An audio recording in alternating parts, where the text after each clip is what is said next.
Hey, good evening. It's Friday night, 9 o'clock Eastern Standard Time, and it's time for Facebook Live with Divorce Support Anonymous.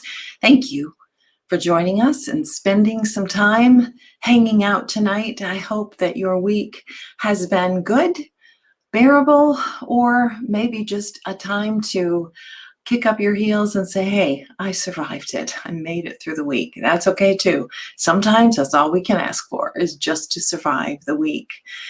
A couple of announcements. Of course, we want to start there. Let me grab my banners here. First of all, of course, ask questions, comments, text. Let me know what your thoughts are. This is one I bet you can relate to if you're human at all. We're going to talk about fear, and not that what can paralyze us. As I noticed what came up, that which can paralyze us is a correct grammar on that. So I'm going to talk about fear. And what I did really was just to look through this book and a new release. This is actually a proof copy. Looks like this. That came out, is available now on Amazon for $14.99. But if you want to get a copy, one of the early release copies that I have here, you can simply send me $10 and I'll pay for postage and all of that. So you will get the book, you will get the early copy, and you will have it for $10. So on Amazon, it is $14.99. It will remain that. So through the month of May, I'm offering it for $10. So if you have any interest, let me know. I'd be happy to ship one out to you. When you go through paypal.me, Kathy Beatty, and ask for your address, so it'll send that to me, and we'll have it, and I'll ship it to you as soon as I get it. So the purpose for this book really was, I know you're busy. I know that you are stressed, trying to manage this new life, this new world that you are living. And so many of us don't want to pick up a thick book and sit down and read it. And so I wanted some important, deep topics, but I wanted you just to spend one day on them instead of sitting down and reading something lengthy, just to give you some food for thought to help you begin to heal. So this book does that. It comes in 3 sections. It's 30 days. So I have it divided into 3 sections. And those 3 sections are the unwrapping, finding out what's hiding in us, what are the things that we need, the places we need healing, and then unfolding, which is giving ourselves permission to start opening up and to revealing, finding those areas in our life that we need healed. And then the final is unleashing, and that is more actions in how we're going to heal. So each page, it's not a large book. It's not a thick book. Each page, goes like this. So it's pretty simple. The topics vary, but they're all relevant topics to where I believe that we need to look at. Because quite honestly, I have dealt with far too many people who are on their second divorce, third divorce, because they never took the time to really heal after their first divorce. So they thought that the answer to their life was going to be that next relationship. And that's going to fail us every time, because that's not the answer. Until you're healed, it's not wise to go and look for that next relationship. You've got some stuff to deal with. We all do. We all do, but especially coming out of the trauma of divorce, we've got some stuff to straighten up.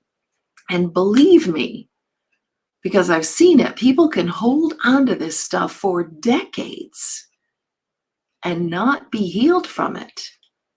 And it just hurts their life. It just harms them, and it hurts their next relationships. Oh, thank you, Sue. I appreciate that. The thoughts, the comments, kind of you to say. Yeah, this topic in particular is really one that we all can relate to, especially those new going into the divorce. But anyway, these are topics that we need to look at. And every one of these 30 areas are areas in which we need to explore. And if we're okay, we're okay, and that's awesome. But if we're not okay, if we're not healed in that area, then it really is important for us to focus on that and to heal from it, to start the healing. And the first part of healing is to find it, to identify it. So anyway, I'm getting way off topic about this book. Anyway, it's certainly for you to own, to have, by simply requesting it through PayPal.me for $10. And after that, it's going to be $14.99. So we're going to talk tonight about fear. The title it's on day 3, actually. The fear is real, or is it? So it is frightening to go through the process of divorce, to find yourself all of a sudden alone and not knowing where you stand financially, not knowing where you stand relationally with a lot of other people. And so there are a lot of fears in going through this process. And quite honestly, all of us have fears, not just those who are going through the divorce. So if you're beyond the divorce by years, and you still have fears of some sort. So I want to address that today, because what I put in this book is fear is an unknown darkness, and it's daunting.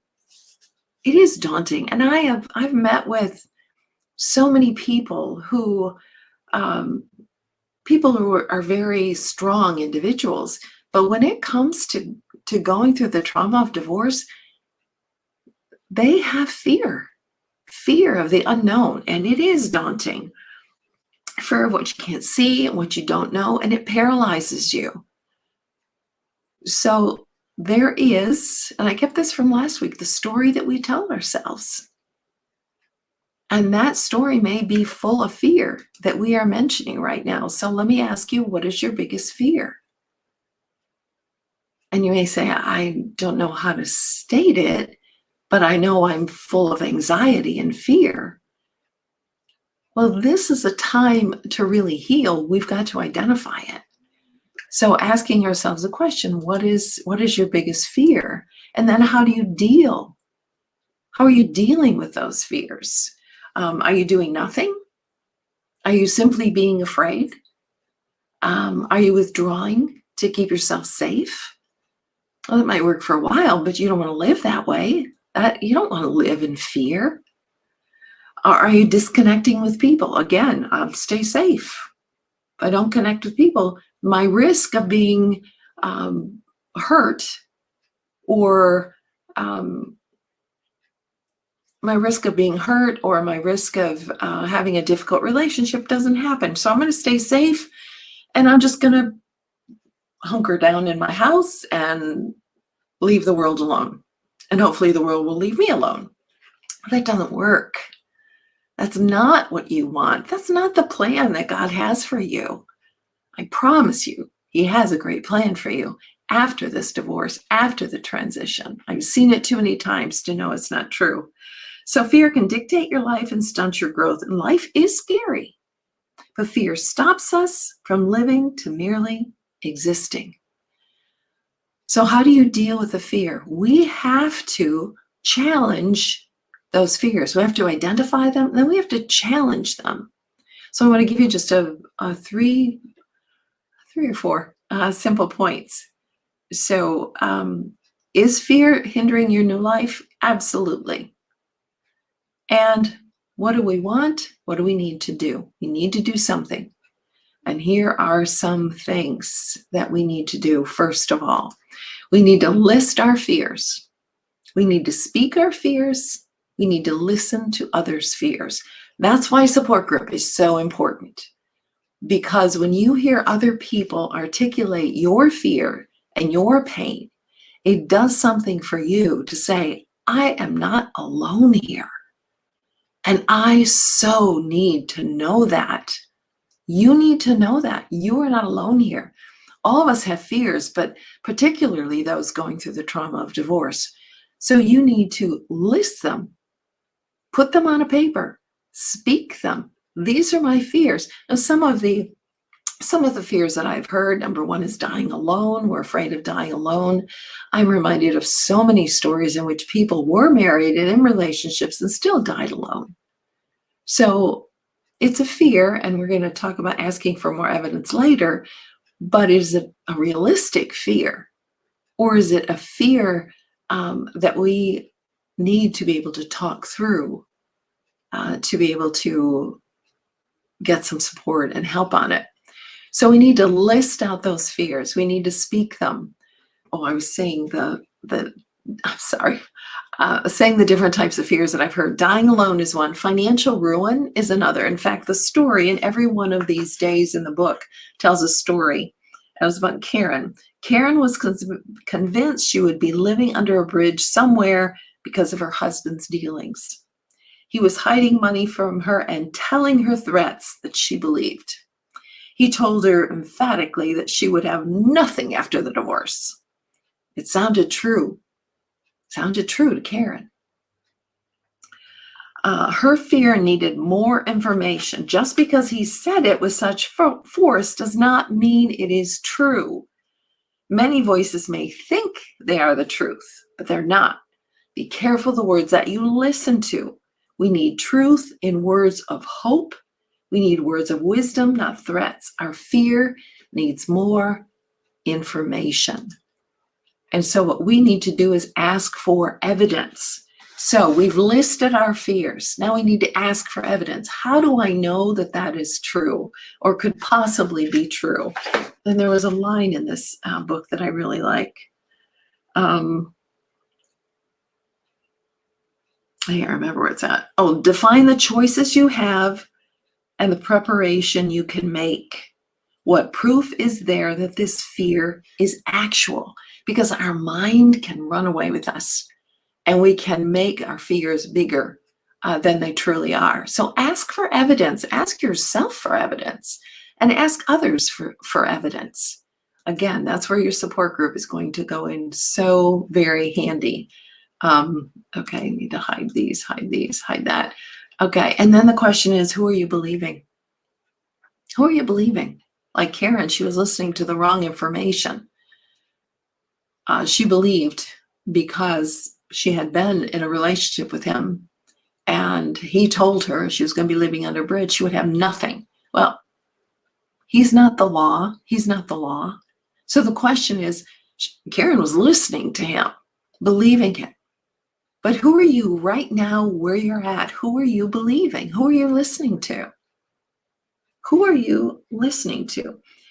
Get knowledge for the unknown. Get your mentors and wise counsel. Find safe people. And these are the 3 points in this book.